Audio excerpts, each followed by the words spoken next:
बोला. आतापर्यंत आपण मराठा आरक्षणाबद्दल चांगली भूमिका घेतली. आज जे आपण सोलापूरमध्ये वक्तव्य केलं की मराठा मुलांची राजकीय ह्याच्यामध्ये कोणतरी डोकी भडकी होते किंवा राजकीय डोकी कोणतरी भडकी होते, तर ते आता आज आमचे 400 बांधव ह्याच्यामध्ये मयत झाले. तर अण्णासाहेब पाटलापासून आता जावडेकरांपर्यंत विनायकराव मेटेपर्यंत सगळ्यांनी आत्महत्या करावं लागली त्यांना मराठा समाजासाठी.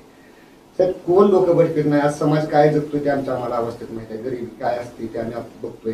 आणि अशा परिस्थितीमध्ये आपण ते वक्तव्य करणं चुकीचं होतं की कोणतरी राजकीय ह्याच्यापुढे डोकी भडकतंय किंवा आरक्षण उभी कशाला. मी जे सांगतोय ना तुम्हाला आता पूर्ण ऐकून घ्या. मी जे आज बोललोय ना तुम्हाला आज नाही समजलं, अजून काळ जाऊ देत. ही विधानसभेची निवडणूक होऊन जाऊ देत, कळलं का? आणि विधानसभेची निवडणूक झाल्यानंतर तुम्हाला या सगळ्या गोष्टींचा अंदाज येईल. म्हणजे जरांगे पाटील आहेत ना, त्यांनाही या गोष्टींचा अंदाज येईल. म्हणजे त्यांची जी लढाई, त्यांच्या लढाईचा विषय वेगळा आहे, पण ज्यांना तो राजकीय दृष्ट्या वापरायचा आहे, कळलं का, ते ह्यातनं ह्या गोष्टी साधून घेत आहेत. ह्या नीट समजून घ्या पहिले. बरोबर समजतं मी काय म्हटलं तुम्हाला? मी आज काय म्हटलं, महाराष्ट्राला आरक्षणाची गरज नाहीये. महाराष्ट्रासारखं प्रगत राज्य, बरोबर आहे, कोणालाही आरक्षणाची गरज नाहीये. इथल्या मराठी मुला मुलींना बरोबर शिक्षण आणि रोजगार याच्यासारखी महाराष्ट्रासारखी संधीच कुठे उपलब्ध नाही. आणि महाराष्ट्रात हे आहे म्हणून बाहेरच्या राज्यातली लोक इथे येतात.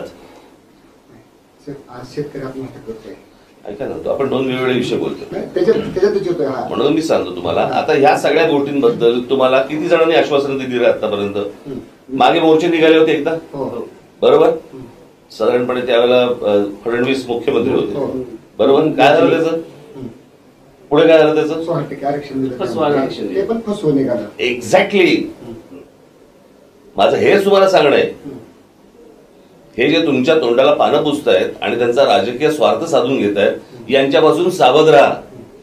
साहेब आम्ही सावध आहोतच. आमचं एवढंच म्हणणं होतं त्याच्यामध्ये की जे काय समजा आता आमची ओबीसीची 50% आतूनची मागणी आहे, ऐका साहेब, तुमचं आम्ही म्हणणं मान्य ऐकलंय. आमचं म्हणणं 50% आतून जी आमची मागणी आहे, तर ह्याच्यासाठी आपल्या पक्षाच्या वतीनं काय करतात आमच्यासाठी? मी तुम्हाला एक गोष्ट सांगतो. एक मिनिट, ज्या वेळेला जरांगे पाटील उपोषणाला बसले होते तेव्हा मी आलो होतो तिकडे. मी काय म्हटलं होतं तिकडे?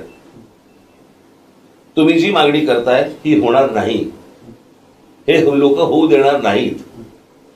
यांच्या मनामध्ये फक्त तुमची माथी भडकवणे, संघर्ष घडवणे, यातनं हातामध्ये मतं मिळवणे, आणि तुम्ही वाऱ्यावर पडलात तरी चालेल.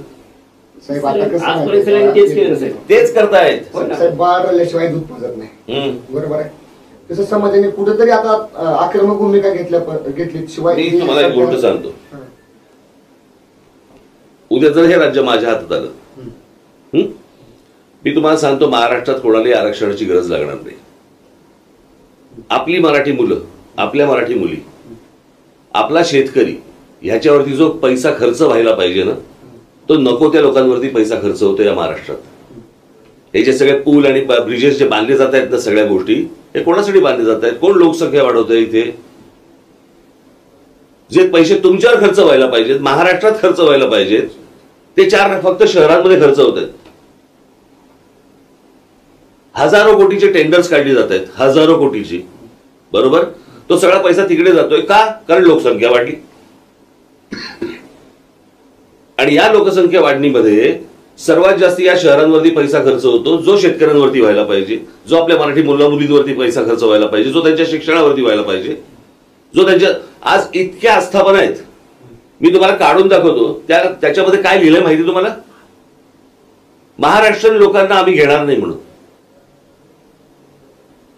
म्हणजे ह्यांची इथपर्यंत हिंमत होते की मराठी मुलांना आम्ही घेणार नाही म्हणून सांगतात. आपल्याकडच्या राज्यातल्या कंपन्या तुमच्यापर्यंत, आपल्यापर्यंत येतच नाही की या शहरांमध्ये नोकऱ्या कुठे आहेत, कुठे उपलब्ध होत आहेत, काहीच माहिती नाहीये. माझं म्हणणं एवढंच आहे की हा प्रश्न सोपा आहे. असाच मी सांगतोय तसाच की आपल्याकडे किती नोकऱ्या उपलब्ध आहेत, शिक्षणाची संधी कुठे कुठे उपलब्ध आहे, हे आपल्या मुलांना माहितीच नाहीये. हे आपल्या मुलांपर्यंत पोहोचवलंच जात नाही. तुम्हाला मागचं आंदोलन माहिती आहे? मी आजच माझ्या प्रेसमध्ये बोललो. रेल्वेचं आंदोलन माहिती आहे तुम्हाला? हा, कशासाठी आंदोलन झालं होतं ते? नोकऱ्या कुठे होत्या? महाराष्ट्रात. जाहिराती कुठे होत्या? युपी बिहारला. म्हणजे त्यांना तुमच्या राज्यातल्या नोकऱ्या कळत आहेत, पण तुम्हाला कळत नाहीये.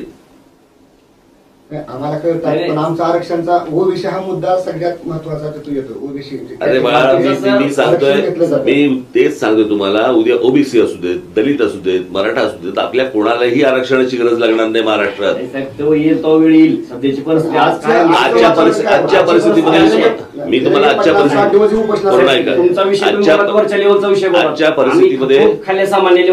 परिस्थितीमध्ये ही सगळी मंडळी तुम्हाला तुमचा फक्त वापर करून घेतील. नाही, मी तुम्हाला आता सांगतोय, हे पुढचे 3.5 महिने ना, आम्ही 3.5 महिन्याची वेळ येऊ देणार नाही. ही 3.5 हे पुढचे 3.5 महिने आहेत ना. आजपर्यंत मराठा युवकांचा सर्व पक्षीय नेत्यांनी, पुढाऱ्यांनी, राजकारण्यांनी आजपर्यंत फक्त मराठवाडा असेल, पश्चिम महाराष्ट्र असेल, फक्त उपयोग करून घेतला. 100% घेतलेलाच आहे. आमची तुमच्याकडून ही अपेक्षा आहे की म्हणून दादासारखे नेतृत्व सामान्य कुटुंबातून आलेले, मी त्यांना भेटणार आहे. त्यांची मागणी रास्त आहे, त्याला कुणी ट्रेनिंग करीत नाही. मी त्यांना भेटणार आहे. आता मध्यंतरी मुंबईला येऊन गेले मोर्चाला. मध्यंतरी मुंबईत येऊन गेले मोर्चाला. मुख्यमंत्र्यांनी सांगितलं दिलं झालं म्हणून. काय झालं? आता देश काला त्याच्या पुढे काही होणार नाही झालं, पण आम्ही मान्य नाही ना ते केलं. मी तुम्हाला ते त्याच्या अगोदरच, मी ज्यावेळेला येत होते ना जरांगे पाटील मुंबईला, त्याच्या अगोदर मी बोललो होतो की हे होणार नाही, हे फक्त तोंडाला पानं पुसतील आणि पाठवून देतील. मग त्यांना मराठा समाजाला मी लोकसभेला दाखवून दिले. म्हणूनच या सगळ्या लोकांची इच्छा आहे की तुम्ही मराठा समाजाच्या बरोबर राहो. आणि मी सगळ्यांबरोबरच आहे ना. आम्हाला तसं वाटतंय तुम्ही नाही आमच्या बरोबर. असं तुम्हाला वाटतंय रे? हे बघा, तुम्हाला वाटण्याची विषय नाहीये. मला काय वाटते महत्वाचं आहे, माझ्यासाठी महाराष्ट्रामधला प्रत्येक नागरिक माझा आहे. कळलं का? मी समाज म्हणून बघत नाही आणि तसे संस्कार माझ्यावरती झाले नाहीत. आमच्या घरात आम्ही सगळे सहभागी झालेलो आहोत. आमच्या घरामध्ये कधी जातपात पाहिली गेली नाही. आम्हाला जातपात कळत नाही, आम्ही जातपात मानत नाही. बरोबर आहे? जो असेल तो माझा. महाराष्ट्रामधला प्रत्येक जण माझा आहे. बरोबर की नाही? मला एक मिनिट, मी या सगळ्या ह्याच्यानंतर जरांगे पाटलांशी बोलेन, मी काय बोलायचं ते. कळलं का? तुम्ही अशी का मध्यस्थी करत नाही की जर तुम्हाला मला जरा बोलू द्याल त्यांच्याशी. बरोबर आहे का? तुम्ही एक त्यांना आहेत कुठे भूमिका आणि जालना. माझा आता दौरा आहेच तिथे, जालनाला जाईल. उद्या चला तुळजापूरलाच आहे ते. उद्या सोलापूर पश्चिम महाराष्ट्र दौरा चालू. उद्या मुक्कामी तुळजापूरला. उद्या संध्याकाळी बरं, मला जरा फोन दे त्यांचा, मी त्यांच्याशी बोलून घेतो आणि त्यांना सांगतो काय बोलायचं. तुम्ही सांग काय बोलायचं साहेब. आम्हाला तुमची कुठलीच अडचण नाही. तुम्ही आजपर्यंत आंदोलन सक्सेस केली आहे त्याच्याबद्दल आम्हाला दुमत नाही. पण जे तुम्ही म्हणता की ही दिशा भटकवण्या सरकारचं कामच आहे ती, कुठल्याही सरकार येऊ द्या, पण तुम्ही आमच्या मराठा समाजाबरोबर राहू आणि ठामपणाने राहू. आमची एवढीच मुंबई आहे. आमची 50%च्या आतून मागणी आहे. परत तुम्हाला तेच सांगतो, जर हे होण्यासारखं असतं ना तर मी तुम्हाला सांगितलं असतं हे होण्यासारखं आहे. याच्यासाठी घटनेमध्ये बदल करावा लागेल. याच्यासाठी केंद्रामध्ये, हे बघा, हे सगळं शरद पवार साहेबांना माहिती आहे. हो, माहिती आहे ना, त्यांनीच केलेलं आहे. बरोबर ना? हे सगळं त्यांना माहिती आहे ना. मग हे का नाही केंद्रात बोलत? आता पण 2 दिवसापूर्वी मुख्यमंत्र्यांनी त्यांची बैठक झाली. बरोबर? सांगताना बाहेर काय सांगितलं? आरक्षणाबद्दल चर्चा झाली. काय झाली? काही चर्चा नाही. हेच तर आम्हाला म्हणायचं. म्हणजे प्रश्न असा आहे ना, प्रश्न असा आहे या सगळ्या ह्याच्यामध्ये, हे सगळे तोंडाला पानं पुसणार आणि घोषणा माझ्या बाहेर.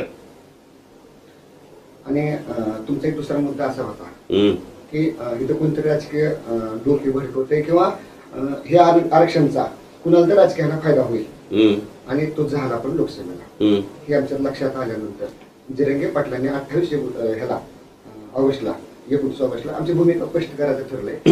जर असा आमचा फायदा जर दुसऱ्याला होत असेल तर आपणच उमेदवारी देऊन आपणच या सगळ्या लोकांना समजा नुसते मतदान होणार असेल ना, हे बघा, जे लोकसभेला झालं ना तेच ह्यांना वाटतंय विधानसभेला होणार असं त्यांना वाटतंय ना त्यांना. त्याच्यासाठी हे सगळे त्यांचे प्रयत्न सुरू आहेत, ज्याच्यासाठी तुमची माथी भडकवली जातील. हे बघा, ते भुजबळ बोलतात, तुम्हाला शिव्या देतात, बाकी ते ओबीसीला शिव्या देतात. याच्यातनं फक्त माथी भडकवली जातील, हाताला काही लागणार नाहीये. हाताला आता काय लागणार? म्हणून तर मी तुम्हाला सांगतो या सगळ्याच्या मध्ये मला त्यांच्याशी शांतपणे बोलू देत. कळलं का? काय याच्यात मार्ग निघतो तो काढू आपण. आजपर्यंत काय झालं नसेल साहेब आमचं एवढं. हे बघा मला जर समजा तुम्ही विचाराल ना ते बाकीचे सगळे राजकारण करत आले. मी तुम्हाला जे असेल ते तोंडावर सांगणार. बरोबर की नाही? मला तुमचा काही गैरफायदा नाही घ्यायचा आहे. मी तुमच्यासाठी मतांसाठी राजकारण नाही करणार. मला जातपात कळत नाही. मला त्याच्याशी देणं घेणं नाही. समजलंय? माझ्यासाठी महाराष्ट्र महत्वाचा आहे. तुम्हाला असं वाटतंय का मराठा आरक्षणाचा लढा? मी परत तुम्हाला सांगतो महाराष्ट्र हा माझ्यासाठी महत्वाचा आहे. मला या सगळ्या गोष्टींमध्ये फक्त एकदा त्यांच्याशी बोलू देत. माझं बोलणं झाल्यानंतर मी तुमच्याशी बोलेन. तेच बोलतील तुमच्याशी. तुमची भूमिका स्पष्ट करा. मी परत तुम्हाला तेच सांगतोय तुम्ही माझ्यावरती हा दबाव नका टाकू. नाही मला त्यांच्याशी बोलू देत. बोलल्यानंतर बोलू देत. ठीक आहे. समजलं?